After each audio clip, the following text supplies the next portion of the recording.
Hello, everyone. Welcome to Shooting the Shelf Wednesday One Shot.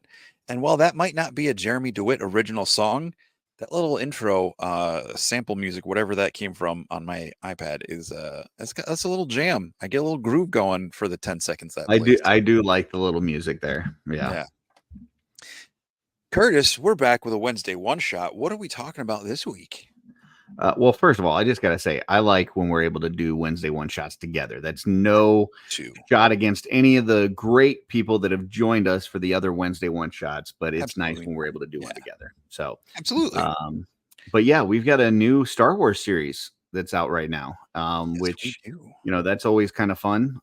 Just having, I like that you get kind of the week to week experience, similar to like when we used to just kind of watch stuff regularly on TV, Mhm. as opposed to just binging the whole thing all at once. So I do like the week to week. But yeah, we got a new Star Wars series. So Yeah. So this series is called The Acolyte, and it takes place, according to the opening text, 100 years before the rise of the Empire. mhm. Um, and I'm going to read the summary here. An investigation into a shocking crime spree pits a respected Jedi Master against a dangerous warrior from his past. As more clues emerge, they travel down a dark path where sinister forces reveal all is not what it seems. Um, Obviously we're doing Wednesday one shots, so we try to do stuff that we like on the Mhm. Wednesday one shots to, we're only 2 episodes in because they did a double episode drop this past Mhm. week. And so far we are both enjoying this show. Um, uh, yeah, real quick, I'm enjoying the time jump that we're going Mhm. back. I know the High Republic books are set about 400 years before the prequel era. So I thought this was further back than that initially. So I like that this is kind of like the generation or so before the prequel stuff. So we're probably not going to see a lot of characters we know. Mhm. I mean, we know Yoda is old enough, but you know, it's a whole lot of unexplored territory in a timeline we don't know a lot about. So I'm intrigued by the premise and this kind of crime spree mystery that they set it off with. I think is a pretty fun take because we haven't really had that in a live action Star Wars scenario. Yeah, and it's nothing against the other Star Wars series where, you do have kind of a fun appearance by a character that you know and love or whatever. But it is kind of interesting watching a series where, you're probably not going to see too many, if any, of the characters that you know because most of them aren't born yet. So you're like you said, it's kind of unexplored territory, and it's interesting to see. Okay, well, what was it like, all those years before the first movie that we have, Mhm. which is Phantom Menace. So, um, yeah, really cool. Obviously we'll try to stick as spoiler free as we can at the beginning. I think we're going to have to get in some spoiler territory as we go further, but we'll put up the spoiler alert before that.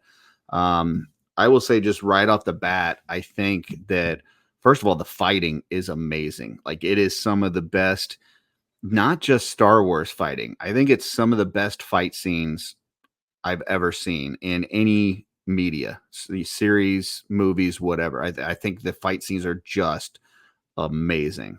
Really, really good. Okay. Wow, that's some high praise coming in at the top.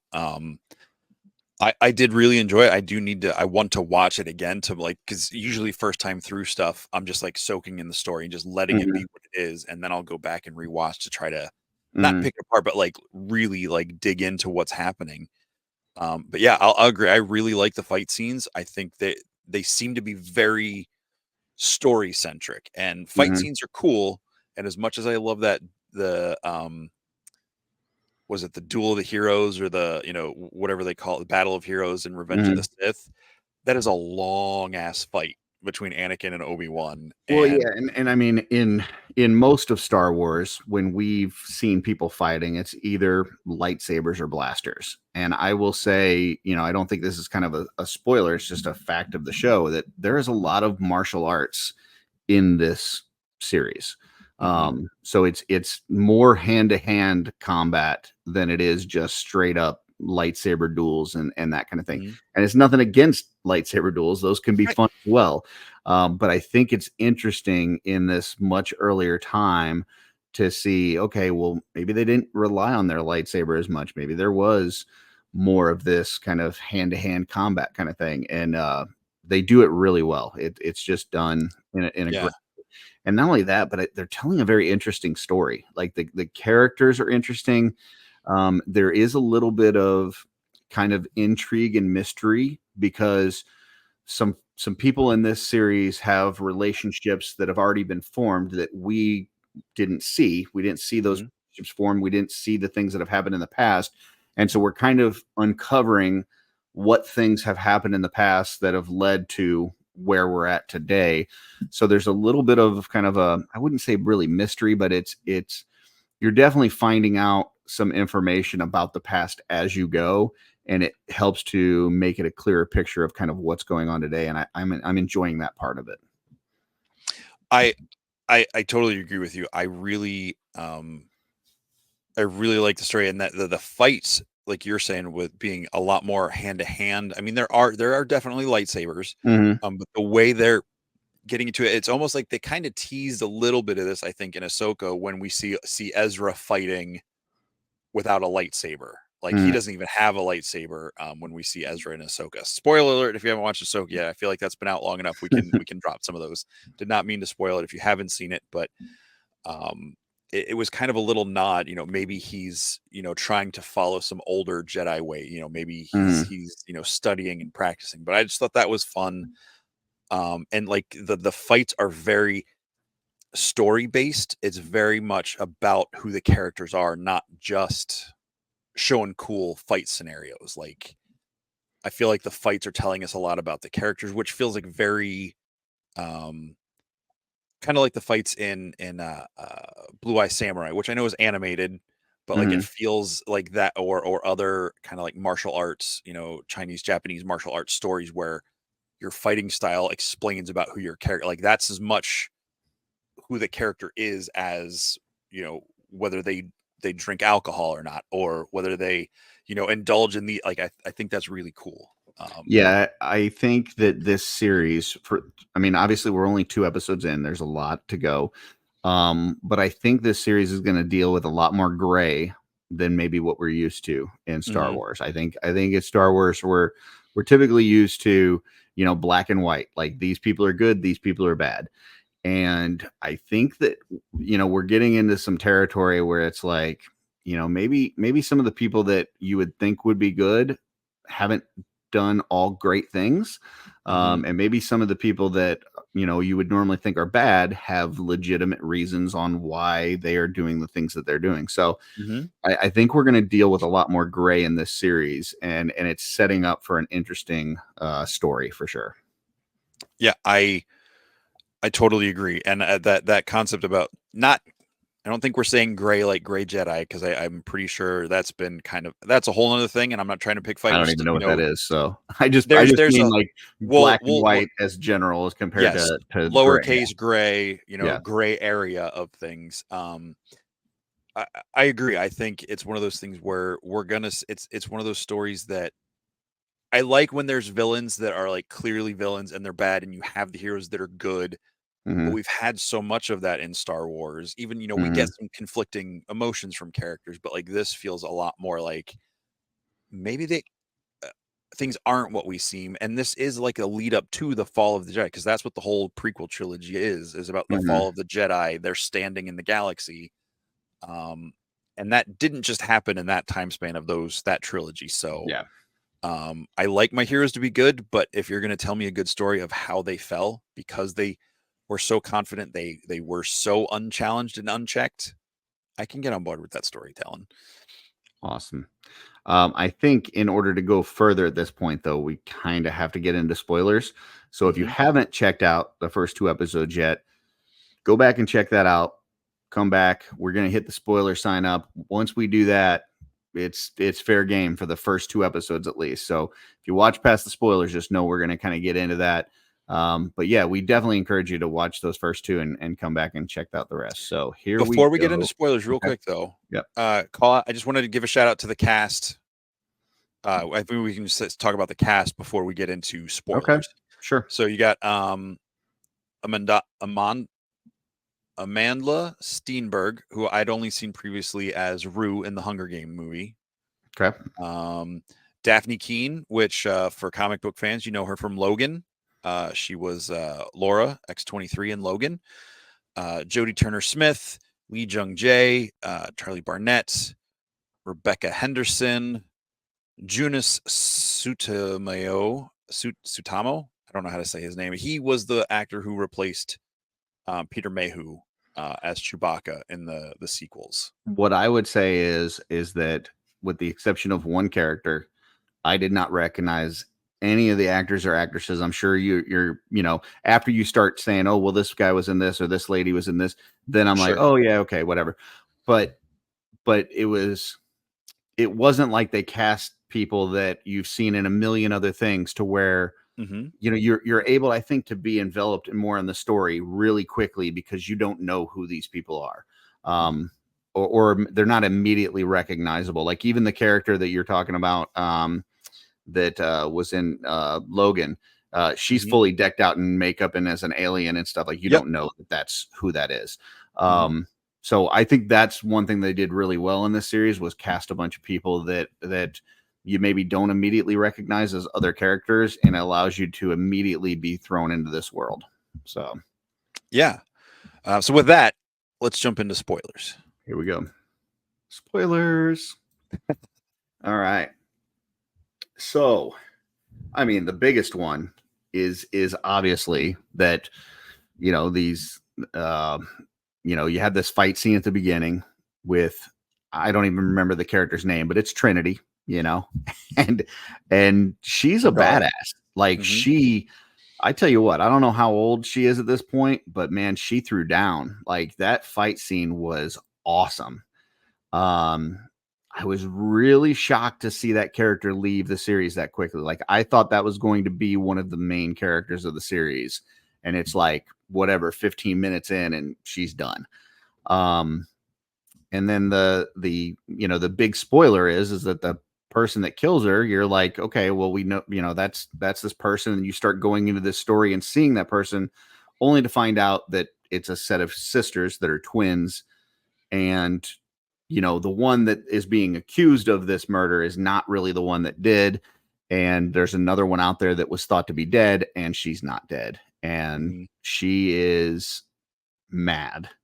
We don't know what she's mad about, but she is mad and she is out for revenge. Mm-hmm. So They're hinting at some event that happens on their homeworld. We're not going to go total spoilers, but they're hinting mhm, at things that happened on these twin sisters' homeworld mhm, that caused both of them to believe the other sister was dead, correct. and the sisters with the not assassin one to think that sister was also dead, that the assassin sister was also dead.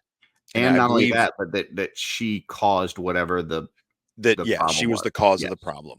Yes. And Um, then we find out through some of her fights and revenge that she's trying to get on some of these Jedi, that she blames them for whatever happens. right. And it sounds like maybe they made some choices, some decisions that were not necessarily the greatest. Yeah. That's kind of the hint that we're getting, but we really don't know yet what it's about. They might not be the greatest, but maybe they're the grayest. Mm, yeah, So we've met a little moral ambiguity. So, by the end of episode 2, we've met all 4 of these Jedis. There's mm, Carrie Ann Moss's character was Master Indara, I believe. mm, There's Master Saul, who is the kind of lead investigator. So, and mm, I like that they're sending the Jedi out as, and I mean, we kind of see that with episode 1. That Obi-Wan and Qui-Gon are supposed to yep. investigate this phantom menace, this threat, but it's not as much the investigation. They just kind of stumble into Well, everything. and even into like the episode 2, you kind of see that where they're sending like Obi-Wan to investigate, like he goes to Right, uh, to track down the clones. yeah, and then Yeah. they send Anakin off to do some investigation as well. Like so yeah, you're seeing these the Jedi being used kind of almost as like private detectives of the Yeah. universe. Yeah. So Yeah. So yeah, it's definitely more of a like kind of not procedural cop drama, but it kind of has that vibe in Star Wars, but with Mhm. Jedi instead of like police. Yeah. And it's just really cool to see that. And then who else? We've get I don't remember his name, but there's an I know you really thought this character was cool. The Jedi Master that's just like meditating. He's like Oh, hovering in yeah. the air, meditating, and he's almost like in this force cube, kind of like Grogu was on that stone in Mandalorian, where nothing could get in. And, I But mean, you he can't doesn't even see it. open his eyes, like, Nope. the character that is kind of the, I guess, I don't know, you Antagonist. yeah. I mean, you don't know whether good or bad or what, but, like, she's just going full out, like, trying to use every trick that she can in the book to try to get to the and he doesn't even open his eyes. He just, like, Hmm. keeps, like, hovering with his eyes closed, and, like, she cannot even get close to him. Yeah. Um, it was pretty cool. Like, it was just you wouldn't think that a guy just sitting there with his legs crossed and his eyes closed would be cool, but it's really cool. Yeah. So, Um, and then the last one we meet is Master. Was it Kalnaka? Is a Wookiee. So mm. it's a Jedi Wookiee, which is something I have wanted since 1983 when I saw Chewbacca on Endor fighting with the Ewoks. I'm like, man, I wish Chewbacca had a lightsaber and was a Jedi. Like when I would play, I would want to be Luke Skywalker, but I wanted to be Chewbacca doing Luke Skywalker's role. Yeah. Um, so it's just a brief little introduction to that character to set up where we're going in the next episode. And I was watching with my mom. I was like, spoiler alert, he doesn't die at least in episode 2. I was like, if we meet this Wookiee and he dies immediately, I am going to be so mad. But I mean, this gal is after 4 Jedi, and through 2 episodes, 2 of them are gone.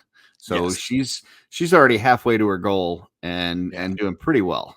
Yeah. So, That said, nobody's safe. Obviously, we've not seen anyone in this show that we know makes it into the prequel trilogy. So well, and everyone's fair we should game for mention there is a mystery character what? Yeah. that she is kind of reporting to, and we don't know anything about this character. We don't know if Mhm. it's a guy, if it's a gal. We don't know if they're Sith, if they got some sort of axe to grind with the Jedi. We don't know much about this character other than we've seen kind of a silhouette, and that's really about it. We did So, get to see they revealed a weapon. was that in episode 2? There was a moment where someone was reporting to them. I can't remember if it was our Mhm, quote unquote antagonist, the one they're portraying as the antagonist so far, mhm. the assassin's sister, or another character, but I'm pretty sure they showed him ignite a red lightsaber. Okay, gotcha. Um, I might have missed that. if it wasn't in the show, I definitely saw it in the trailer, and I try not to watch too many trailers, so I Yeah. apologize if that's not happened yet. But I'm pretty sure there's a scene where someone reports. I think it's the sister reports to him. What one of there is one. I have one minor complaint, and I know we're pushing along Wednesday one shot here. Mhm, Um, I can't get over the protagonist twin's name is mhm, Osha, mhm. which in my head I don't even work that much with that sort of regulation, but all I can think of is OSHA regulations. I'm sorry if I've put that in someone's mind now. It I just didn't even pick up on that until I saw people, like, making memes and stuff like that, but oh, I yeah, haven't I did seen that, but like I was just like I yeah, can't that unhear it, it didn't do anything for me. It didn't pull me out of it, but, and that's a me um, thing, not a show thing. I did wanna mention too, the antagonist has, I don't know if I would say a sidekick, but a person that also works for the same person that she does Oh yeah. that is very interesting. I don't Hmm. know kind of what their role is or how they're what they're doing. It seems like they were really quick to give up information, but at the same time, like she at one point goes to lash out at him, and he kind of defends himself pretty well. So it's not like he's just this like feeble character that can't do anything. But when Hmm. he was cornered by the Jedi, he just kind of gave up pretty quickly and gave them whatever they needed. So, but I don't know Yeah. if he gave them what they needed or if he gave them what he wanted them to have. Like, I'm Right. not sure what this character's background or you know, I don't know much about this character, but it's intriguing to me. Have you So watched The Good Place? yes. He's is it Jason? The guy that's pretending to be the monk at the beginning of the series that doesn't Oh, talk, okay. and he's Yeah, really just like the guy from Florida that loves the Jacksonville Jaguars. That's gotcha. the same actor. So like it was fun to see him. Oh, that's Jason. And he plays he kind of has this like kind of slimy Han Solo vibe to him. Like he's not like He I'm definitely not has a calling the slimy. actor No, because he's unhandsome, but got like his this really thin mustache, and he is like really like slimy looking, like the way that yeah. they're portraying the character. Who I thought it was at first, I thought it was Ezra Miller, and I was like, Oh, tell me, okay. tell me they didn't give Ezra Miller a friggin' a spot in this series. And then when I looked up and saw that it wasn't him, I was like, okay, all right, because that would have really broke the illusion for me. But yeah, he just kind of got that creepy, like I don't trust this guy vibe to him. Yeah. So He's shady. He's got this kind of like there's something, but he's got like a swagger. There's a charm to him at the same time. yes, So like yeah, I'm intrigued. I don't know if he'll be a huge character, but I like what they've done with him so far. And it's um like who's the character in Phantom Menace that owned Anakin and his mom? Watto, Yes, it's like yeah, that character, like not a good character, slimy, whatever, but there's something about him that you kind of enjoy seeing him. You know what yeah, I'm saying? Like it's like you yeah. kind of enjoy seeing him on screen. Like there is a little bit of comedy and a And little bbit of something to it that where you're like, man, I don't like this guy, but at the same time, like, he kind of right. grows on you a little bit. So Yeah, yeah. yeah. So Well, there's not a whole lot more we can say about this. New episodes are coming out Tuesdays at 9 p.m. Eastern on Disney mhm. Plus. We're not paid to say that. That's just the facts of it at the matter, or the facts of the matter at the moment. Yes. I'm looking forward to seeing where this goes. I'm really looking forward to see this Wookiee Jedi in action because we've gotten a youngling Jedi in Ahsoka or the Clone Wars and Bad Batch. We've seen that young Wookiee character, but it's cool to see like a full fledged Jedi Knight.